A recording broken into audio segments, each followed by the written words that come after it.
The rain came down in sheets, hammering the pavement of Lower Manhattan like it was trying to drown the city's secrets. I stood under the awning of a shuttered deli, my breath fogging in the cold, watching him stride through the storm like he owned it. Ethan Caldwell, my boss, my lover, my everything for 8 years, and the man I'd just walked away from. 4 years ago, I'd taken a job at his sleek marketing firm, dazzled by his charm and the promise of a future together. I was Noah Harper, a small-town kid from Ohio with big dreams and a heart too open for my own good. Ethan was the opposite, a New York native, all sharp edges and ambition, with eyes that could make you forget your own name. We'd met at a dive bar in Brooklyn, where I was nursing a cheap beer and he was closing a deal over whiskey. One look, one conversation, and I was his first in his bed, then in his office, and always in his orbit. But love, like any deal, comes with terms. And Ethan's terms were suffocating. For 4 years, I was his assistant by day, his secret by night. Our relationship was a shadow, hidden behind closed office doors and late-night texts. I told myself it was enough his stolen kisses in the copy room, the way he'd whisper my name like a prayer when no one else was around. But secrets have a way of rotting you from the inside. Last week, I quit. I left his firm, his bed, and the life we'd built together. I thought I was free. I was wrong. The deli's neon sign buzzed above me, casting a sickly green glow over the sidewalk. Ethan stopped a few feet away, his tailored coat drenched, his dark hair plastered to his forehead. "Noah," he said, his voice low, urgent, like he was afraid I'd vanish again. "You can't just walk away like that." I laughed, bitter and sharp. "I did. I'm done, Ethan. Done with the lies, the hiding, the way you make me feel like I'm nothing outside your office." His jaw tightened, and for a moment, I saw the man I'd fallen for, the one who'd held me through panic attacks, who'd laughed with me over late-night pizza, who'd promised we'd come out to the world when the time was right. But that man was buried under the Ethan who cared more about his reputation than my heart. "You think this is easy for me?" he said, stepping closer. "You think I want to keep us a secret? My family, my board, they'd tear me apart. Noah, you know that." I didn't know. Ethan's father, a titan of industry, had made it clear, no scandals, no weaknesses. Being openly gay in his world wasn't just a risk. It was a death sentence for his career. But knowing didn't make it hurt less. 8 years. "Ethan," I said, my voice cracking. 8 years of loving you, and I'm still your dirty little secret.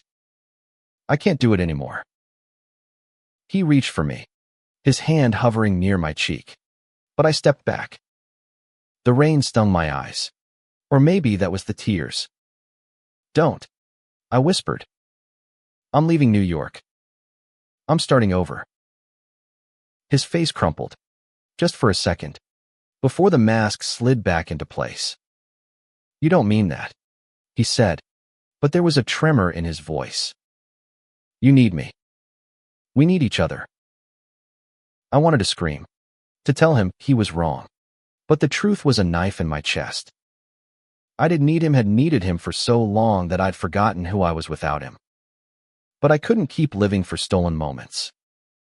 I turned and walked away, the rain swallowing his voice as he called my name.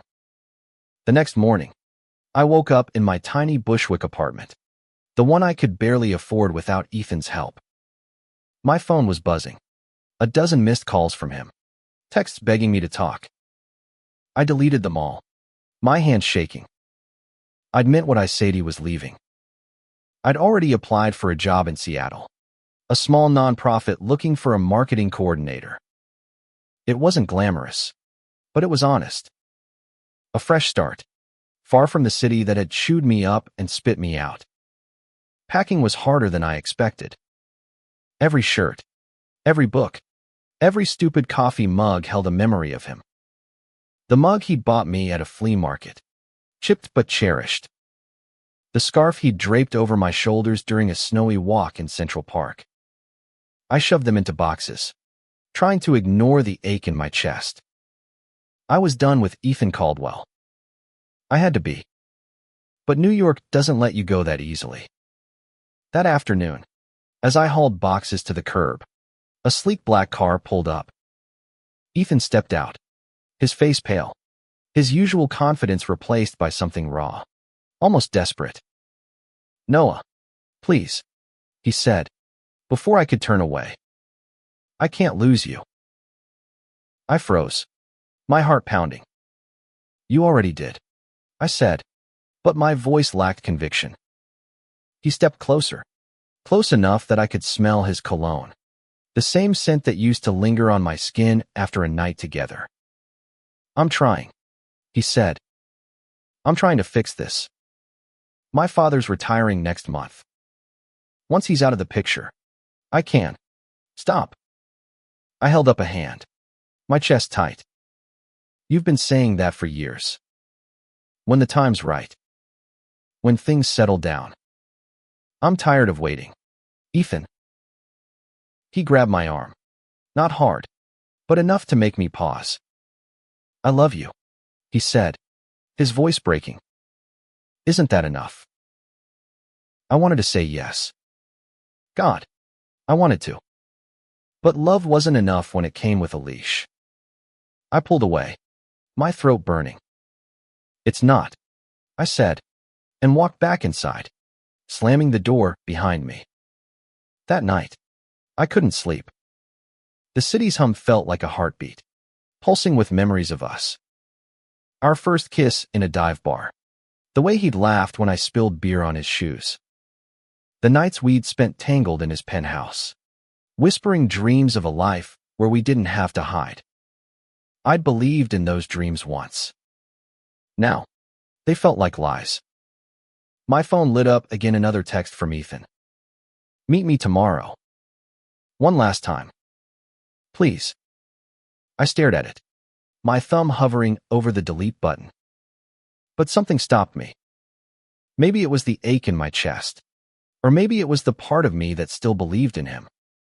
Against my better judgment, I typed back, "Where?" His reply was instant.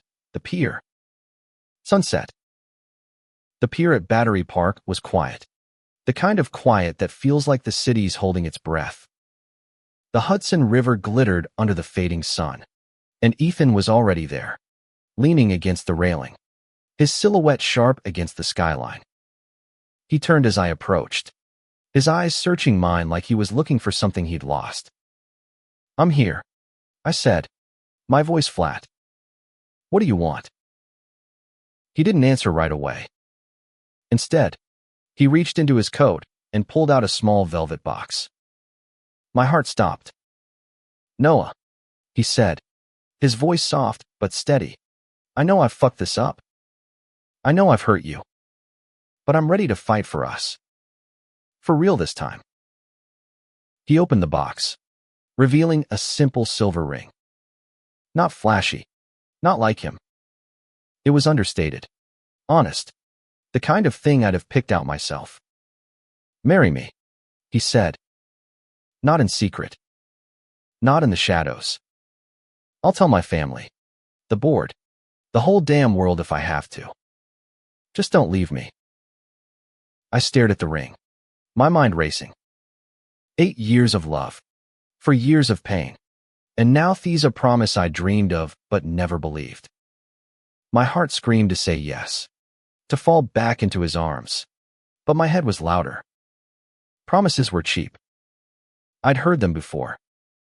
"Ethan," I said, my voice barely above a whisper. "Why now? Why not a year ago? Or 2? "Because I was a coward," he admitted, his eyes shining with tears. "But I'm not anymore.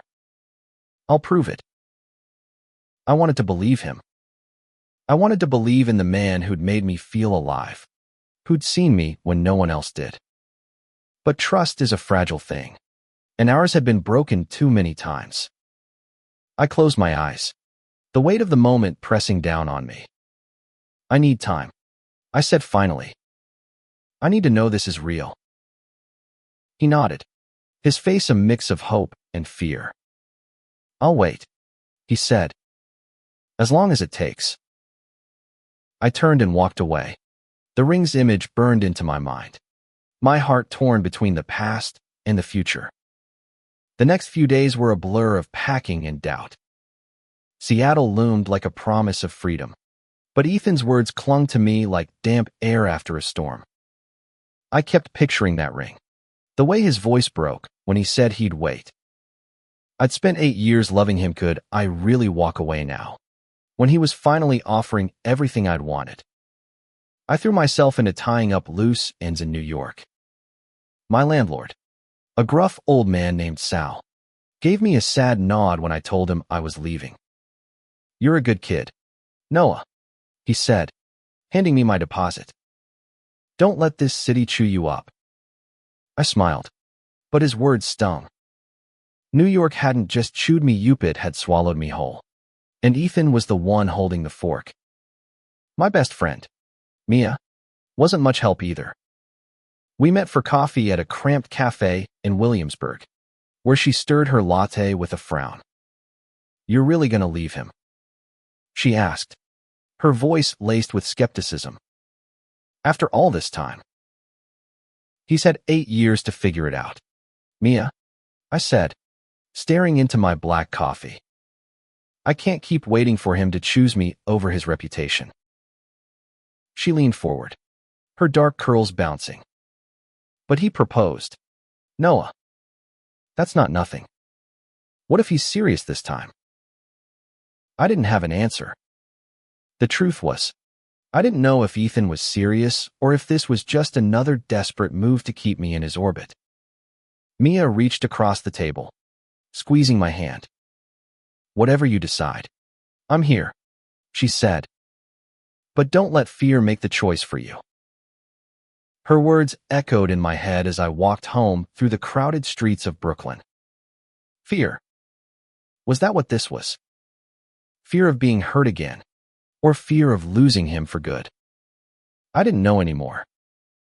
All I knew was that Seattle was my escape hatch, and I had a plane ticket for next week. Ethan didn't give up. Every day, there was something Newa handwritten note slipped under my door. A bouquet of wildflowers left on my stoop. A voicemail that I couldn't bring myself to delete. I'm not perfect, Noah, he said in one, his voice raw. But I'm trying. I'm meeting with my father tomorrow. I'm telling him everything. I froze when I heard that.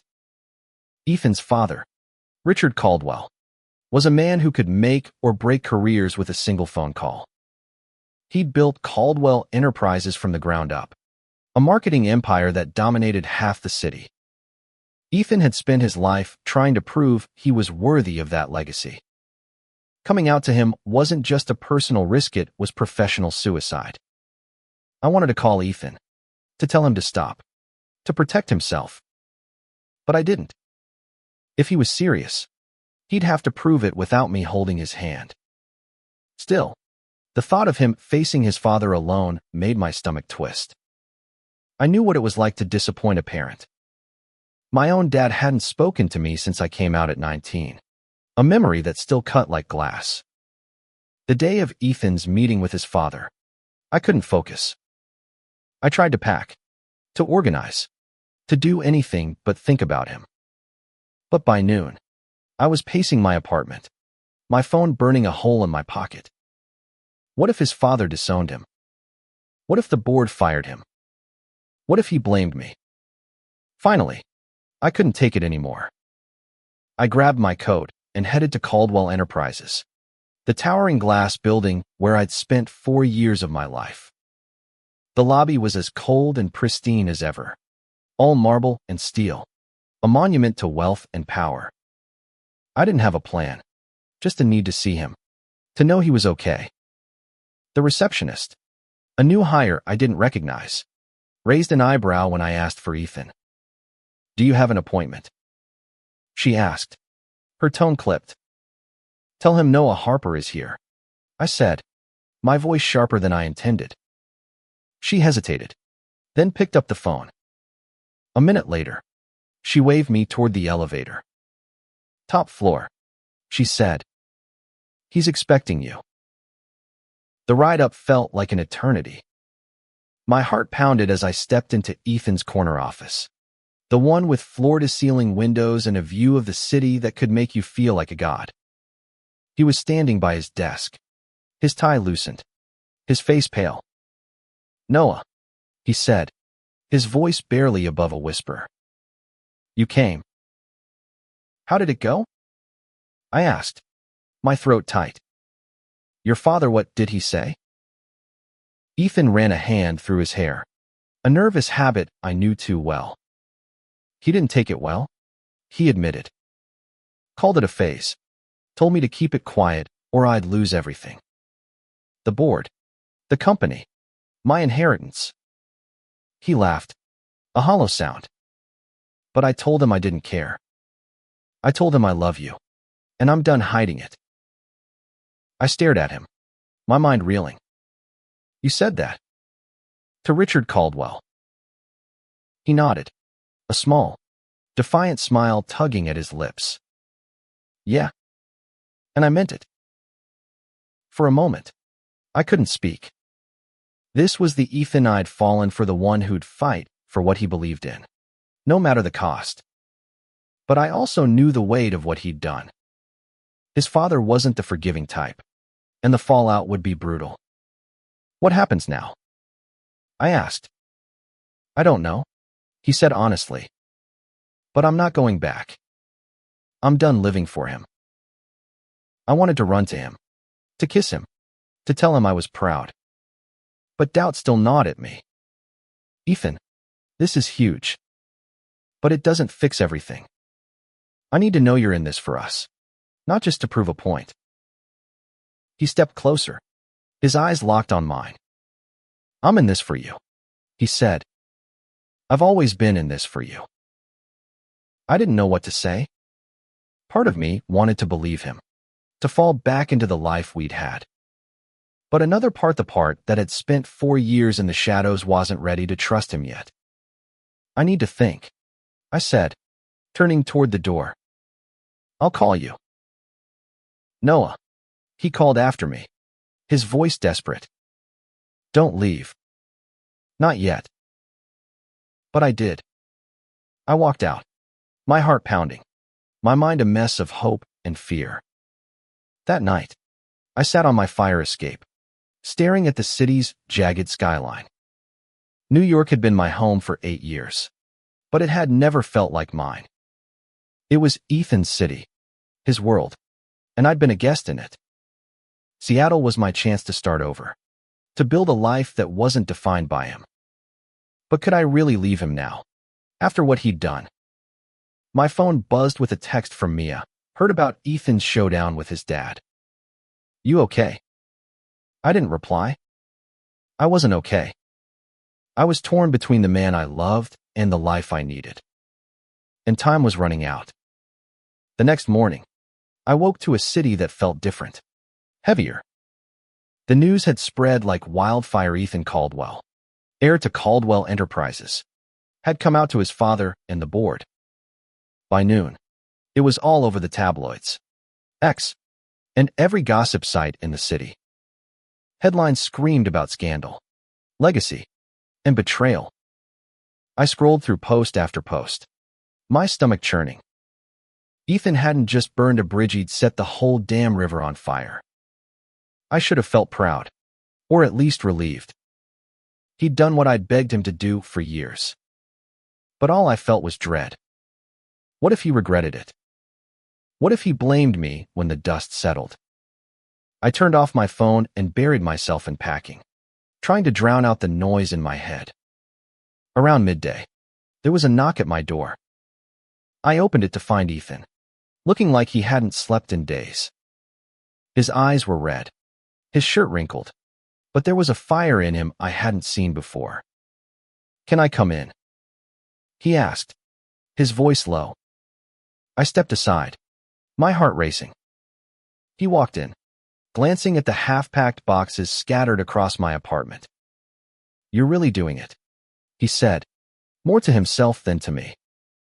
"You're leaving." "I told you I was," I said, crossing my arms. "What are you doing here, Ethan?" He turned to face me, his expression raw. "I quit the firm," he said, the words hitting like a punch. "This morning." I walked into the boardroom, told them I was done, and walked out. My father's livid, but I don't care. I'm free. I stared at him, my mind struggling to process. "You quit everything you've worked for. Your legacy." "It's not my legacy if it means losing you," he said, stepping closer. "I've spent my whole life trying to be the son my father wanted, the CEO the board expected. But I'm done. I want to be the man you deserve, Noah." My throat tightened. I wanted to believe him, but the scars of the last 4 years ran deep. "Ethan, you can't just throw away your career and expect that to fix us. It's not that simple." "I know it's not," he said, his voice breaking. "But I'm trying. I'm trying to show you I'm all in. No more secrets. No more shadows. Just us." I turned away, my eyes burning. "I don't know if I can trust you," I admitted. "Not after everything." He reached for my hand, his touch gentle but firm. "Then let me prove it," he said. "Come with me. One day, anywhere you want. If you still want to go to Seattle after that, I'll let you go. I swear." I looked into his eyes, searching for the lie, the catch. But all I saw was the man I'd loved for 8 years, stripped bare, fighting for me. Against every instinct. I nodded. "One day," I said. "That's it." We ended up at Coney Island, of all places. It was my idea place that felt like us, unpolished and real, far from the polished world of Caldwell Enterprises. The boardwalk was quiet in the off-season, the air sharp with salt and the distant hum of the ocean. Ethan looked out of place in his tailored coat, but he didn't complain as we walked, our hands brushing but not quite holding. We rode the Ferris wheel, the city sprawling beneath us like a map of our past. "Remember the first time we came here?" Ethan asked, his voice soft. "You won that stupid stuffed shark at the ring toss and gave it to me." I laughed, the memory sharp and sweet. "You carried it around all night like it was a trophy." "I still have it," he said, his eyes meeting mine. "On my bed. Reminds me of you." My chest ached. I wanted to lean into him, to let the past pull us back together. But I held back, keeping my distance as we walked to the beach.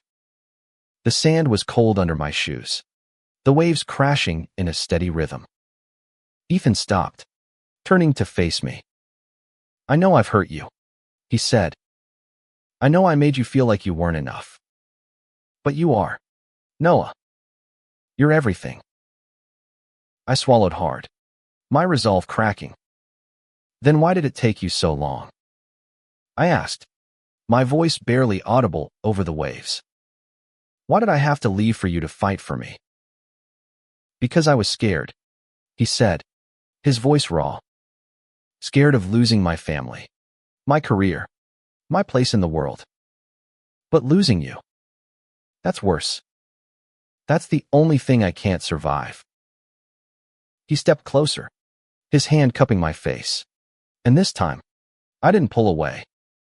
His lips met mine, soft and desperate, tasting of salt and regret.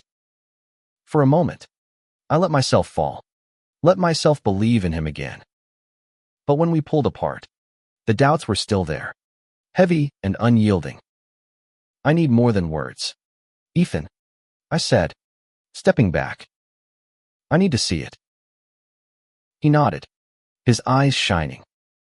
You will, he said. I promise. We spent the rest of the day wandering, talking, laughing like we used to.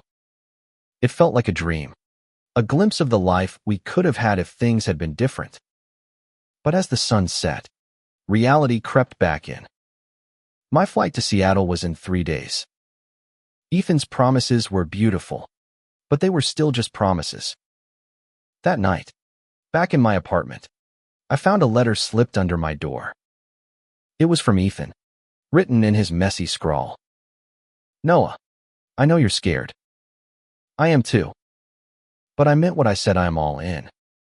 I've rented a place in Brooklyn, away from my father's world. I'm starting over, and I want you with me. If you go to Seattle, I'll follow you. I'll fight for you, no matter where you are. Ethan, I read it again and again, my heart pounding. He was trying. God, he was trying. But was it enough?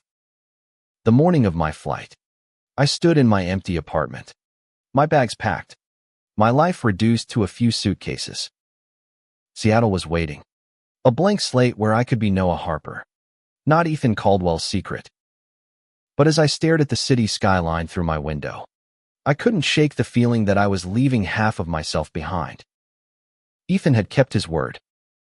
Over the past 3 days, he'd shown up every morning with coffee, sat with me in silence when I didn't want to talk, and told me stories of the life he wanted us to build.